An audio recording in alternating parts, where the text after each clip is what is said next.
एक बार इस रिपोर्ट को गौर से देख लीजिए।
जियालाल आर्य जी, मैं आज भी समझता हूं आप बहुत ईमानदार व्यक्ति हैं। आप बताइए कि पिछले 1 साल में जब से अशोक चौधरी की बेटी की सगाई आपकी अनिता कुणाल के लड़के से हुई है, उसके बाद से 100 करोड़ से ज्यादा की संपत्ति पटना में न्यास के द्वारा खरीदी गई है। जियालाल आर्य जी, अगर जैसे मैंने बताया है अभी प्रेस के सामने, आप प्रेस के सामने आइए और बताइए, न्यास का अकाउंट जारी करिए कि कहां से ये पैसा आपके पास आया है, कहां से ये 100 करोड़ रुपए न्यास के पास आए। जब से न्यास बना है उसमें 10 करोड़ का भी संपत्ति नहीं खरीदा गया। पिछले 1 साल में 100 करोड़ का ज्यादा का संपत्ति कैसे खरीदा गया है। आप व्यक्तिगत तौर पर ईमानदार हैं तो नीतीश कुमार भी ईमानदार है। जाहिर है जिन पर आरोप लग रहे उन्हें ये मंजूर नहीं हो सकता। उल्टे वो खुद ही प्रशांत किशोर को कटघरे में खड़ा कर रहे हैं। चुनावी मौसम में इन आरोपों की मंशा के पीछे सियासत से ज्यादा किसी और जरूरत को वो वजह नहीं मानते। देखिए, नौसिखिया नेता है। मैं 1995 में हम लोगों को जेल में डाला। मेरे घर के अनाज में लालू प्रसाद के गुंडे या पुलिस ने पेशाब कर दिया। हमारे घर के कुआं में पेशाब कर दिया। हमारे परिवार के 22 लोग जेल में रहे। नीतीश कुमार जी जो मुख्यमंत्री हैं बिहार के, ये 7 किलोमीटर तक मेरे लिए आंदोलन करते रहे, पैदल चले।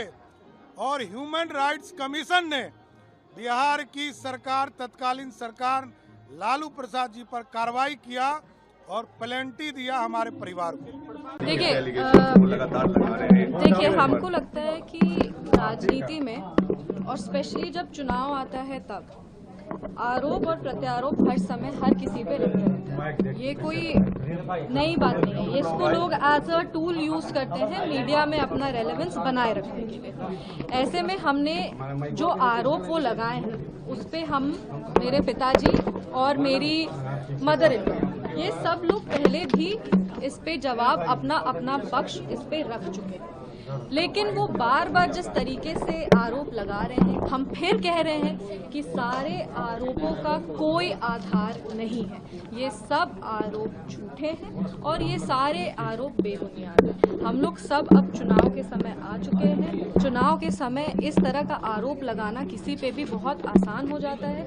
सभी लोग एक दूसरे पे आरोप लगा रहे हैं और सभी लोग इस आरोप के बंदिश में जनता को घुमाने का प्रयास कर रहे हैं। हम अपने तरफ से ये जरूर कह सकते हैं, पूरी ईमानदारी के साथ कह सकते हैं कि सारे आरोप झूठे हैं, सारे आरोप बेबुनियाद हैं और इन सारे आरोपों का कोई आधार नहीं। प्रशांत किशोर पूरी ताकत से इस बार के चुनाव में अपनी पार्टी को आजमाने की कोशिश में है। अब तक मीडिया सुर्खियों से नदारद रहे प्रशांत किशोर लगातार विपक्ष और सरकार पर हमले कर चर्चा में आ गए हैं। खुद को बिहार की सियासत का मौजूदा विकल्प बताने में जुटे हैं। ये बात अलग है कि राजनीति के मैदान में उनके उतरने पर उन्हें भी सियासी चश्मे से न केवल राजनीतिक दल देख रहे बल्कि जनता भी देख रही। कुल मिलाकर प्रशांत किशोर के आरोपों से प्रदेश का सियासी पारा चढ़ रहा है, इससे इनकार नहीं किया जा सकता। हाँ, ये सवाल जरूर है कि प्रशांत के आरोपों और उठाए गए मुद्दों पर उन्हें जनता का समर्थन कितना मिलेगा, ये चुनाव के नतीजे ही तय करेंगे।